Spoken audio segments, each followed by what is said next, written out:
और हिडिंब जो दैत्य था, इसकी बहन थी हिडिंबा। तो भीम ने हिडिंब के साथ भयंकर युद्ध किया और युद्ध के अंदर भीम ने हिडिंब को मार दिया। और मारने के बाद में हिडिंबा ने कहा कि आपसे मैं विवाह करना चाहती हूं। और इन दोनों के विवाह के अंतर्गत ये गंधर्व विवाह कहलाता है। क्या विवाह? ये गंधर्व विवाह।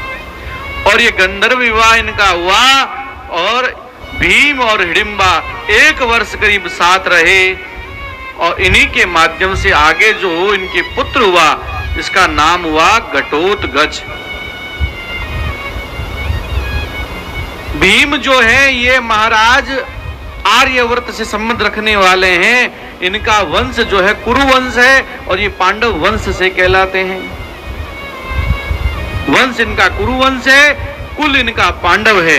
इनके यहां पर ये जो हिडिंबा थी, ये एक हिडिंब बहन की बहुत बड़ी बहन है, ये राक्षस थी।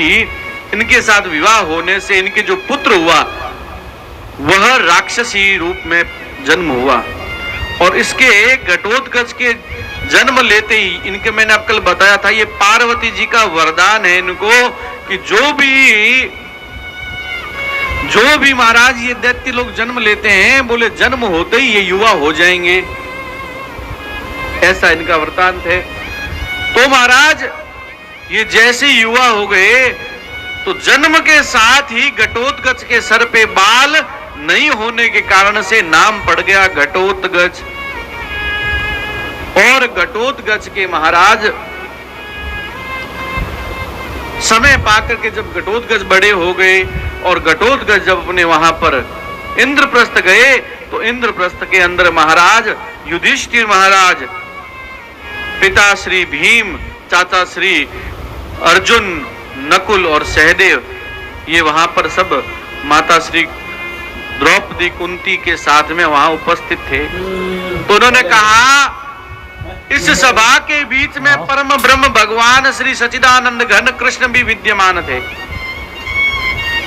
तो इन्होंने कहा कि युधिष्ठिर महाराज ने कि अब इनके विवाह का कोई अच्छा रिश्ता बताइए।